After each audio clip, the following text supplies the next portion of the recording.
السلام علیکم ورحمۃ اللہ وبرکاتہ۔ اللہم صلی علی سیدنا محمد وعلی آل سیدنا محمد کما تحب و ترضی لہ۔ اچھا، ویڈیو میں ایسے نظر کہ میں نے ٹیک لگایا، ٹیک نہیں لگایا، میں تہیہ پہ بیٹھا ہوں۔ اچھا جی، عزیزان گرامی، دعا کے قبولیت کے لیے جس اسم اعظم سے لوگ دعا پڑھتے ہیں، حدیث میں آتا ہے اللہ تعالیٰ اس کو قبول کرتے ہیں۔ ایک آج آپ لوگوں کو نسخہ دے رہا ہوں دعا کی قبولیت کا۔ دوسری بات، تدبیر الٹ ہو جائے اور بے بسی کی دعا، مثلاً کوئی کام آپ کرتے ہیں اور وہ نہ ہو جائے،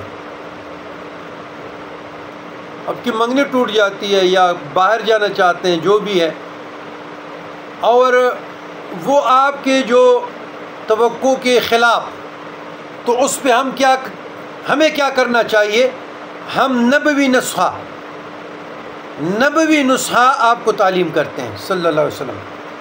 رسول اللہ صلی اللہ علیہ وسلم نے فرمایا، اللہ تعالیٰ کے ہاں طاقتور مومن کمزور مومن سے بہتر اور زیادہ محبوب ہے، جبکہ دونوں میں اچھائی موجود ہے، جو چیز تمہیں فائدہ پہنچا سکتی ہے، اچھا اسے حاصل کرنے کی کوشش کرو اور اللہ تعالیٰ سے مدد مانگو، بے بس ہو کر نہ بیٹھو۔ اگر تمہیں کوئی نقصان پہنچ جائے تو یہ نہ کہو کاش میں اس طرح کر لیتا تو اس طرح ہو جاتا، تو بلکہ کہو قدر اللہ وما شاء فعل، اللہ تعالیٰ نے مقدر فرمایا اور اس نے جو چاہا کیا۔ یہ نبوی نسخہ، اس پہ عمل کرے، کیونکہ کاش کا لفظ جو ہے شیطان کو دخل اندازی کا موقع دیتا ہے۔ بس آپ ایک شخص کے ساتھ شادی کرنا چاہ رہے تھے، الٹ ہو گیا، بریک لگ گیا، نہ ہوا، آپ باہر جانا چاہ رہے تھے یا مکان لینا چاہ رہے تھے یا گاڑی لینا چاہ رہے تھے، جو بھی آپ کی امید تھی اس پہ پانی پھر گیا، وہ الٹ ہوا اس کا نتیجہ، تو آپ اپنی ذہن میں ضرب تقسیم دیتے، کاش میں اس طرح کر لیتا یہ ہو جاتا، کاش میں اس طرح کر لیتا یہ ہو جاتا۔ تو یہ میں نے نبوی نسخہ بتا دیا آپ کو، قدر اللہ ما شاء فعل، اللہ تعالیٰ نے مقدر فرمایا اور اس نے جو چاہا کیا۔ اللہ نے جو مقدر فرمایا اور اللہ نے جو بہتر چاہا وہ آپ کے لیے کر لیا، تو اس میں کاش کی کیا؟ اگر آپ کاش پڑھیں گے، اس میں مزید چچورا پن کریں گے، تو یہ شیطان کو آپ نے ڈور کھول دیا اور دخل اندازی کی رستہ خود دے دیا، آپ نے اس کو موقع دے دیا۔ پھر جو پریشان حال آدمی ہوتا ہے، پریشان آدمی اپنا حال کیسے بتا دے؟ اگر کوئی ناپسندیدہ عمل معاملہ یعنی آ جائے تو یہ پریشان حال آدمی کیا کرے؟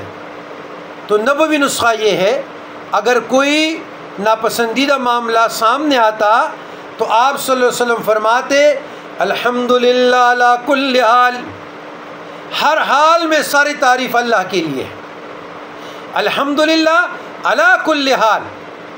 حضور علیہ الصلاۃ والسلام کا یہ فرمان علی شام، یہ نبوی نسخہ ہے، اس پہ عمل کیجئے گا، آپ لوگ باغ و بہار ہو جائیں گے، اور اگر عمل نہیں کریں گے تو آپ اپنا وقت ضائع کریں گے۔ اب کچھ دعائیں میں تعلیم کرتا ہوں۔ لوگ کہتے ہیں کہ ہماری دعائیں قبول نہیں ہوتی، 6 مہینے سے یہ ذکر کر رہے ہیں، وہ عمل کر رہے ہیں، یہ چلا کر رہے ہیں، وہ چلا۔ لوگوں نے ابھی حزب البار کی نام کیا سنا ہے؟ بس ساری دنیا حزب البار پہ لگ گئی، ساری دنیا اوراد فتحیہ پہ لگ گئی، دلائل الخیرات، قصیدہ بردہ، حزب الناز، حزب البر، حزب الکبیر، اللہ اکبر کبیرہ۔ اللہ کی رضا کے لیے پڑھو، تعلیمات مصطفیٰ سے آراستہ ہو جاؤ۔ کتاب الاذکار کی حدیثوں کی کتابیں بری پڑی ہیں، علماء امت نے ساروں کو جمع کیا ہے، ہر مسئلے کا حل موجود ہے۔ میں کہتا ہوں ہر مسئلے کا حل استغفر اللہ میں موجود ہے۔ سورہ نوح قرآن کا فیصلہ ہے، کون پڑھے گا؟ تو راہ سے عقیدہ کی طرف آؤ، درستگی کی طرف آؤ، اصلاح کی طرف آؤ۔ تو پہلا حدیث، بسم اللہ الرحمن الرحیم، 2 رکعت صلاۃ حاجت پڑھیں، اس کے بعد اللہ کی تعریف کریں، پھر حضور علیہ الصلاۃ والسلام پہ درود ابراہیمی پڑھیں یا کوئی بھی درود آپ کو آتا ہو، اگر عورتیں آتی ہو، اس کے بعد بآواز بلند یا کثرت کے ساتھ پڑھتے رہو۔ بسم اللہ الرحمن الرحیم، اللہم انی اسألک یا اللہ بأنک الواحد الاحد الصمد الذی لم یلد ولم یولد ولم یکن لہ کفوا احد ان تغفر لی ذنوبی انک انت الغفور الرحیم۔ دوسری، اللہم انی اسألک بأن لک الحمد لا الہ الا انت وحدک لا شریک لک المنان یا بدیع السماوات والارض یا ذا الجلال والاکرام یا حی یا قیوم اللہم انی اسألک الجنۃ واعوذ بک من النار۔ اللہم انی اسألک بانی اشہد انک انت اللہ الذی لا الہ الا انت الاحد الصمد الذی لم یلد ولم یولد ولم یکن لہ کفوا احد۔ اور طریقے سے، اللہم انی اسألک بانی اشہد انک انت اللہ لا الہ الا انت الاحد الصمد الذی لم یلد ولم یولد ولم یکن لہ کفوا احد۔ اللہم انی اسألک بأن لک الحمد لا الہ الا انت الحنان المنان بدیع السماوات والارض یا ذا الجلال والاکرام یا حی یا قیوم۔ ان کلمات کے ذریعے سے جو حدیث میں آئے ہیں، اور یہ اسم اعظم کے ساتھ تعبیر ہے، حدیث میں آیا ہے کہ جس نے بھی اس سے دعا مانگی اللہ تعالیٰ قبول فرمائے گا۔ اب یہ دعائیں آپ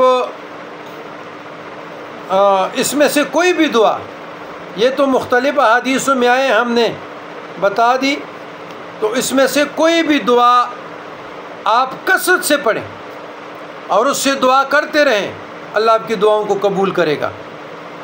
یا آپ نمازوں میں یہ استغفار کثرت سے پڑھتے رہیں اور عام روٹین میں بھی حاجات کے لیے پڑھتے رہیں۔ اللہم انی ظلمت نفسی ظلما کثیرا ولا یغفر الذنوب الا انت فاغفر لی مغفرۃ من عندک وارحمنی انک انت الغفور الرحیم۔ کثرت سے پڑھا کرو نماز میں، اللہم ربنا کے بعد اس کو نوافل میں، سنت میں، حاجات میں، تمام نمازوں میں پڑھا کرے۔ اس کے علاوہ بھی کثرت سے اس کا وظیفہ یہی ایک ہی کافی ہے۔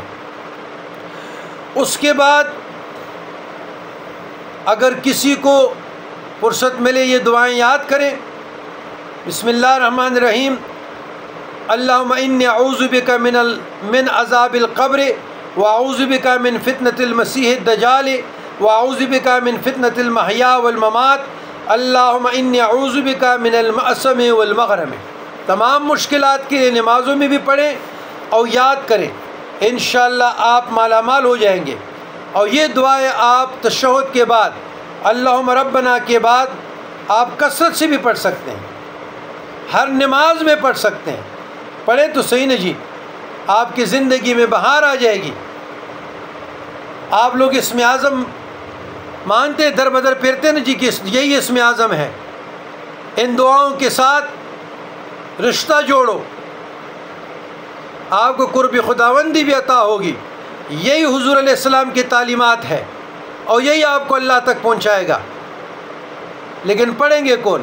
ایک دن پڑھ لیا، 2 دن پڑھ لیا، 3 دن کہتے کہ جی ڈالر نہیں آئے، پاؤنڈ نہیں آئے۔ یہ نے ہمارے عقیدوں کا یہ حال ہوا کہ پیر صاحب کے پاس جائیں گے، وظیفہ بتائیں گے اور ابھی دنوں میں ہم کروڑ پتی بن جائیں گے۔ پیر صاحب کے پاس جائیں گے، وظیفہ بتائے گا، اور جہاں ہم شادی چاہتے ہیں 1 منٹ میں ہو جائے گا۔ لیکن اپنے محاسبہ نفس نہیں ہے، اپنے کرتوتوں کی طرف دھیان نہیں ہے۔ ان النفس لامارۃ بالسوء کی طرف توجہ نہیں ہے کہ آپ کا نفس امارہ میں کتنی غلاظت کی ٹوکری جو آپ امجگاہ ہے بری ہوئی، اس میں کیا ہے؟ آپ نمازوں میں بھی بتوں کو پوچھتے ہیں، آپ وظائف میں بھی بتوں کو پوچھتے ہیں، آپ باتوں میں بھی بتوں کو پوچھتے ہیں، آپ ذکر میں بھی بتوں کو پوچھتے ہیں، آپ خوابوں میں بھی بتوں کو پوچھتے ہیں۔ تو غیر اللہ سے تو نکل آؤ نا، ایک اللہ کے ساتھ یکسو ہو کر تنہائی میں بیٹھ کر سب سے پہلے تو اپنے گناہوں کی معافی مانگے، پھر اپنے والدین کے لیے مانگے، پھر تمام مومنین مومنات مسلمین مسلمات کے لیے مانگے۔ تو اللہ تبارک و تعالیٰ پھر جب آپ ہاتھ اٹھائیں گے آپ مستجاب الدعوات ہوں گے، اپنے لیے نہیں امت کے لیے بھی ہوں۔ تو اصلاح نفس اصلاح معاشرہ اسی کا نام ہے، تزکیہ تخلیہ اسی کا نام ہے، مجاہدہ ریاضت اسی کا نام ہے، یہی تصوف ہے، یہی سلوک ہے۔ والسلام علی من اتبع الہدی۔